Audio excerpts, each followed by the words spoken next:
Hey guys, welcome back. I hope you all are great. So आज इस video में हम बात करने वाले हैं यूज़ कॉन्टेक्स्ट हुक की। हम देखेंगे कि हम किस तरीके से यूज़ कॉन्टेक्स्ट हुक को टाइप कर सकते हैं, या फिर मैं कहूँ तो किस तरीके से हम यूज़ कॉन्टेक्स्ट हुक को लिख सकते हैं, यूज़ कर सकते हैं अपने रिएक्ट टाइपस्क्रिप्ट प्रोजेक्ट में। शुरू करने से पहले मैं आप लोगों को याद दिला दूं कि ये वीडियो यूज़ कॉन्टेक्स्ट हुक क्या होता है, किस तरीके से काम करता है, उस पर नहीं है। स्पेशली हम ये देखने वाले हैं कि हम किस तरीके से यूज़ कॉन्टेक्स्ट हुक को यूज़ कर सकते हैं अपने रिएक्ट टाइपस्क्रिप्ट प्रोजेक्ट में। सो यदि आप में से कुछ ऐसे लोग हैं जिन्हें यूज़ कॉन्टेक्स्ट हुक का कॉन्सेप्ट क्लियर नहीं है, उन्हें नहीं पता है कि यूज़ कॉन्टेक्स्ट हुक क्या होता है, किस लिए यूज़ होता है, तो उसके लिए मैं ऑलरेडी एक वीडियो बना चुकी हूँ, आप लोग उसको जाके रेफ़र कर सकते हैं। सो नाउ अब बिना टाइम वेस्ट किए हम सीधा स्टार्ट करते हैं।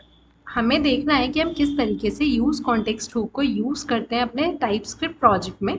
तो उसके लिए मैं क्या करती हूँ, सबसे पहले एक नया फोल्डर बना लेती हूँ, क्योंकि हमें कॉन्टेक्स्ट क्रिएट करना है। सो लेट्स से हम अपने फोल्डर का नाम कॉन्टेक्स्ट रख देते हैं। ओके, नाउ अभी हमारी रिक्वायरमेंट क्या है। सो नाउ सपोज करो हमारे पास कोई कंटेंट है एंड उस कंटेंट में हमें डिफरेंट थीम्स प्रोवाइड करनी है, या फिर मैं कहूँ कुछ डिफरेंट कलर्स ही प्रोवाइड करना है। इसको सिंपल रखते हैं।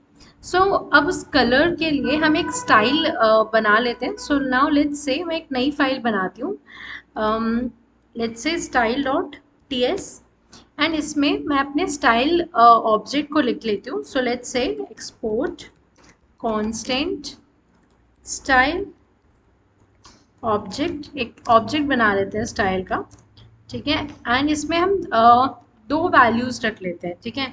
एक मैं रख देती हूँ स्टाइल 1, ठीक है, जिसकी मैं वैल्यू रख देती हूँ थीम। अगर स्टाइल 1 हमारे यूजर ने चूज किया है तो उसको ब्लू कलर दिखे, और एंड यदि स्टाइल 2 यूजर ने चूज किया है देन उसको लेट्स से रेड कलर दिखे। ओके, सो अब हमारे पास ये स्टाइल है, ठीक है। अब यूज़र स्टाइल 1 या स्टाइल 2 कुछ भी यूज़ कर सकता है अपने कंपोनेंट में।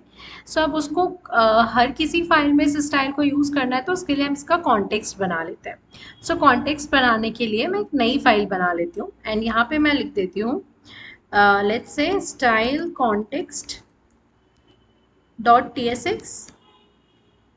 एंड अभी मैंने क्या बोला, हमें इस स्टाइल का कॉन्टेक्स्ट क्रिएट करना है। So now let's say style object context equals to create context. So हम क्रिएट कॉन्टेक्स्ट को रिएक्ट से इंपोर्ट कर लेंगे, एंड ऑल्सो हमें किस चीज़ का कॉन्टेक्स्ट बनाना है, इस स्टाइल ऑब्जेक्ट का। सो हमें यहाँ पे लिखना पड़ेगा style object, and style object को भी हम इंपोर्ट कर लेंगे। सो अभी हमने क्या किया, हमने कॉन्टेक्स्ट क्रिएट कर लिया। And now let's do one thing, पहले तो मैं इसमें एक एक्सपोर्ट स्टेटमेंट डाल देती हूँ। एंड नाउ अब हम इस कॉन्टेक्स्ट का प्रोवाइडर क्रिएट कर लेते हैं। सो now let's say some name style context provider equals to, ठीक है। नाउ अब अपना कॉन्टेक्स्ट का प्रोवाइडर लिख लेते हैं। सो नाउ लेट्स से return and will say style context dot provider. Okay, अब यहाँ पे हमें एक एरर देखने के लिए मिलेगी कि भाई वैल्यू मिसिंग है, so we have to write the value and this value will contain our style object.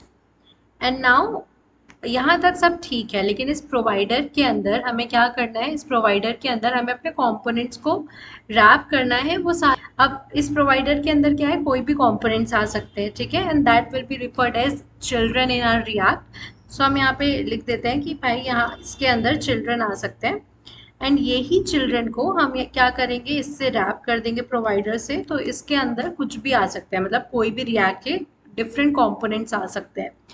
अब यहाँ पे हमें टाइपस्क्रिप्ट की हमारी पहली एरर देखने के लिए मिल रही है, and that is binding element children implicitly has any type. So आपने बोल तो दिया कि आप चिल्ड्रन को प्रोवाइडर से रैप कर रहे हैं, लेकिन ये चिल्ड्रन क्या है, इसका क्या टाइप है, ठीक है। टाइपस्क्रिप्ट को स्पेसिफिकली हमें टाइप बताना पड़ेगा। सो उसके लिए हम क्या करेंगे, इसका टाइप लिख लेते हैं, ठीक है। So let's say interface style context type, and इसमें हमारा क्या रहेगा, एक चिल्ड्रन नाम की प्रॉपर्टी है एंड इसका जो टाइप है वो क्या रहेगा, कोई भी हमारा react dot react node, right, कोई भी हमारे कंपोनेंट्स आ सकते हैं रिएक्ट के। एंड अब हमें इसे बताना भी पड़ेगा, 1 मिनट पहले तो इसको कॉपी कर लेते हैं, स्पेलिंग सेम होनी चाहिए। एंड ऑल्सो हम इसको कॉपी कर लेते हैं, इसे बताना पड़ेगा कि ये जो चिल्ड्रन है इसका जो टाइप होगा वो ये होगा। ठीक है, तो हमारी जो एरर थी यहाँ पर, टाइप स्क्रिप्ट की जो एरर थी वो यहाँ से चली गई है। नाउ अब हमें क्या करना है, अपने कंटेंट में इस कॉन्टेक्स्ट की वैल्यू को अप्लाई करना है। सो उसके लिए मैं एक नई फाइल बना लेती हूँ and let's say content dot tsx and इसको हम एक फंक्शन कंपोनेंट में कन्वर्ट कर लेते हैं। अब नाउ सपोज करो इसी कंटेंट में मुझे अपने कॉन्टेक्स्ट की जो स्टाइलिंग है, जो हमने यहाँ पे स्टाइल दी हुई है रेड एंड ब्लू कलर की थीम, वो अप्लाई करनी है।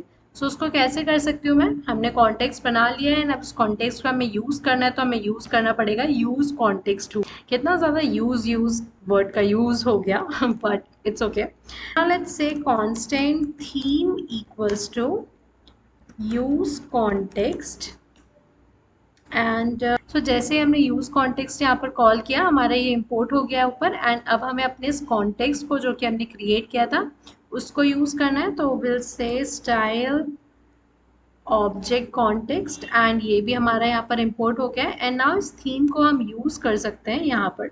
सो will say style and will say colour equals to क्या हो जाएगा, थीम डॉट।